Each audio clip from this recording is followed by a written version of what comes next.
High বন্ধুরা, শুভ সকাল। তোমরা সবাই কেমন আছো? আশা করি সবাই খুব ভালো আছো। তোমাদের আশীর্বাদে আমিও সত্যিই খুব ভালো আছি। তবে মাঝে মাঝে একটু ঠান্ডা লেগে যাচ্ছে, সেটা তো হবেই বলো। ঠান্ডার দিন ঠান্ডা লাগবে। তার মধ্যে আমার একটু শ্বাসকষ্টের প্রবলেম আছে, তার জন্য আরও বেশি ঠান্ডা লাগে। তো তার জন্য একটু দেরি করেই আমি ঘুম থেকে উঠি। আর দেখো, আমি উঠেছি 7টার সময়, আর তোমাদের দাদাভাই আর মা চলে এসেছিলো বাড়ি থেকে 4টের সময়। মা এসে তোমাদের দাদাভাইকে ডেকে উঠিয়েছে। তারপরে কালাইটা বেটে নিয়েছি দুজন মিলে, মিক্সচারেই বাটে।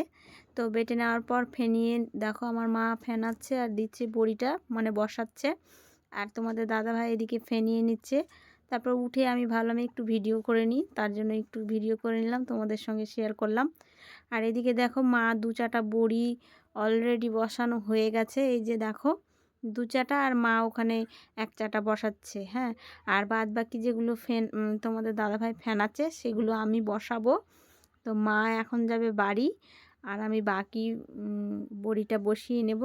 আর দেখো চারদিকের পরিবেশটা একটু তোমাদের সঙ্গে শেয়ার করলাম। তো চলো বাদ বাকি বড়িগুলো বসিয়ে নিই, তারপর কি করব তোমাদেরকে বলবো। দেখলে তো বড়ি দিলাম, আমার মা বসালো আর তোমাদের দাদাভাই ফেনিয়ে দিল। তো বড়ি টড়ি বসিয়ে দেখো নিচে চলে আসলাম। তো বাচ্চাদের জন্য একটু পাস্তা বানাবো। এই যে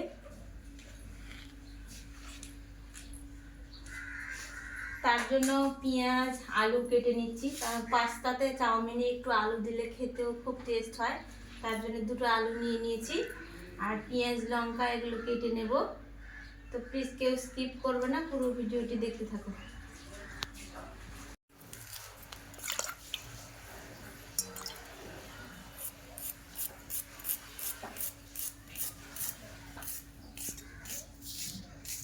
তো দেখো আমি পেঁয়াজটা কেটে নিচ্ছি। এখন পেঁয়াজটা কেটে নিই, তারপর আলুটা কেটে নেব।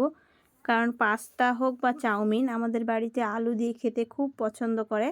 তো তার জন্য তো তোমাদের বাড়িতে আলু দিয়ে কেউ পাস্তা আর চাউমিন খাও কি না অবশ্যই বলবে। এই যে দেখো বড় বড় 2টো আলু নিয়েছি, এই আলুগুলো আমি পাস্তাতে দিয়ে দেব। তো তার জন্য কেটে নেবে। এখন লঙ্কা পেঁয়াজগুলো কেটে নিচ্ছি। এই যে দেখো পেঁয়াজ কাটা হয়ে গেছে, আর লঙ্কাগুলো কেটে নেব। তারপরে আমি আলুগুলো কেটে নেব। তো তোমাদের দাদাভাইকেই দিয়েছি ভিডিওটা করতে, যে একটু ভিডিও করে দাও তো। তাই তোমাদের দাদাভাই ভিডিওটা করে দিচ্ছে। আর আমার রান্নার এই জায়গাটা প্রচণ্ড অন্ধকার, জানো তো। তার জন্য দিনের বেলাতেও লাইট দিয়ে আমাকে ভিডিও করতে হয়। লাইট দিয়েও তবুও ভেতরের দিকটা কিছুই দেখা যায় না। এটা ধরো যে বাইরের দিকটা বসে একটু আলো আছে, সেখানেই আমি সবজিগুলো কেটে নিই, তারপরে রান্না করি। আর যেখানে রান্না করি সেই জায়গাটা আরও অন্ধকার। কি বলো তো, ওই জায়গাটায় জানালা ছিল, একদম ওপরে জানালা ছিল। এবার রান্নার জায়গায় ওপরে তো জানালা হয় না, না। ভেন্টিলেটর যেখানে লাগানো থাকে সেখানে হচ্ছে জানালা। তো তার জন্য আমি ওই জানালাটা বন্ধ করে দিয়েছি, যে ভবিষ্যতে যদি এখানে রান্না করি তবে নিচে জানালা করে নেব। আর দেখো তোমাদের সঙ্গে গল্প করতে করতে আলুগুলো কেটেও নিচ্ছি। এরকম পাতলা পাতলা করে কেটে নেব, কারণ আলুটা ভেজে উঠিয়ে নিয়ে তারপর আমি পাস্তাটা করে নেব। তার জন্য একটু পাতলা পাতলা করে ভেজে নেব। তো এই যে বললাম, এই জায়গাটার অন্ধকার জন্য খুব কষ্ট হয় ভিডিও করতে, তবুও করতে হয়। আর আমার রিং লাইটটা এত ভুল করেছি, এত ছোট নিয়ে লাইটের আলোই হয় না, জানো। তার জন্য লাইট জ্বালাতে পারি না। রিং লাইটটা প্রচণ্ড কষ্ট হয় ভিডিও বানাতে। তো এই লাইটটা জ্বালিয়েই আমাকে রান্না করতে হয়, আর ভিডিও করি তখন ক্যামেরার লাইটই জ্বলে যায়। দেখো পাস্তাটা দিয়ে সিদ্ধ করে নিয়েছি, আর এদিকে কড়াই বসিয়ে দিয়েছি। এখন আমি আলুগুলো ভেজে নেব। এই যে দিয়ে দিয়েছি। আর কড়াইয়ে দেখো কিছু দিলেই তখন একদম অন্ধকার হয়ে যায়, আর কিছুই দেখা যায় না। তো দেখো এই যে আলু ভাজাগুলো এখন ভেজে নেব, তারপরে তোমাদেরকে দেখাচ্ছি, ঠিক আছে। তো চলো।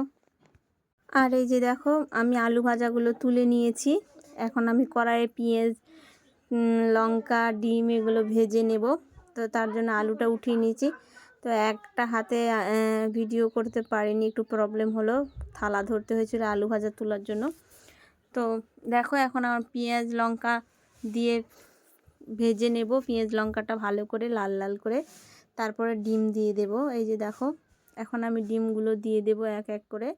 তারপরে ডিম পেঁয়াজ আলু দিয়ে ভালো করে ভেজে নেব। তারপরে এই ভাজাটা উঠিয়ে নেব। এই যে দেখো তোমাদের দাদাভাইকে তখন বললাম যে একটু ক্যামেরাটা ধরো, তার জন্য তোমাদের দাদাভাই একটু ক্যামেরাটা ধরে দিল। তো 2টো ডিম দেখো দিয়ে দিলাম। এই ডিমগুলো পেঁয়াজের সঙ্গে ভালো করে ভেজে নেব। তারপরে আমি সিদ্ধ করা পাস্তাটা দিয়ে দেব।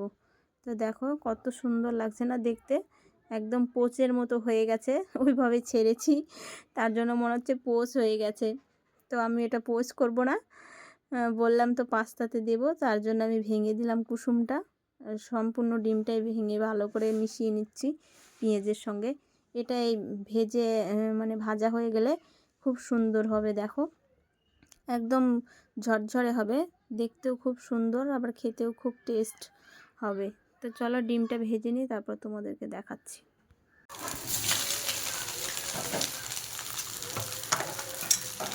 সুন্দর হয়ে গেছে।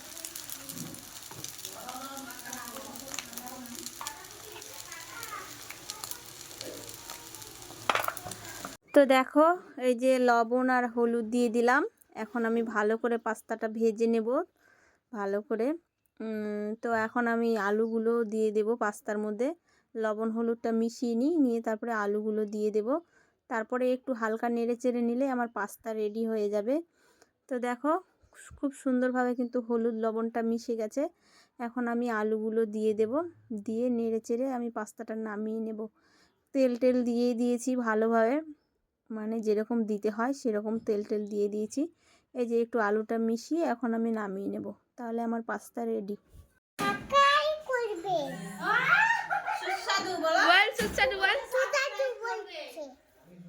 কেমন খেতে পাস্তা? এদিকে বলো কেমন খেতে পাস্তা? হ্যাঁ হ্যাঁ ভালো করে বলো। দারুণ খেতে। আর কি সুস্বাদু খেতে? ও আমাকে একটু দাও, একটু দাও, একটু দাও। দেখেছ বন্ধুরা, আমাকে এই বলছে ভাগ, দিবে না খেতে। দেখো ফাইনালি পাস্তা রেডি, এখন খাওয়ার পালা। এই যে, তো আমার পাস্তা রেসিপিটা কেমন লাগলো অবশ্যই বলবে। যদি ভালো লাগে একটা লাইক কমেন্ট শেয়ার অবশ্যই করবে। ছেলে ঘুম থেকে উঠেনি এখনো, ছেলেকে ডাকবো তারপরে খাওয়া হবে। তো আজকের মতো ভিডিও এই পর্যন্তই। পরের ভিডিওর জন্য সবাই অপেক্ষা করো। টাটা।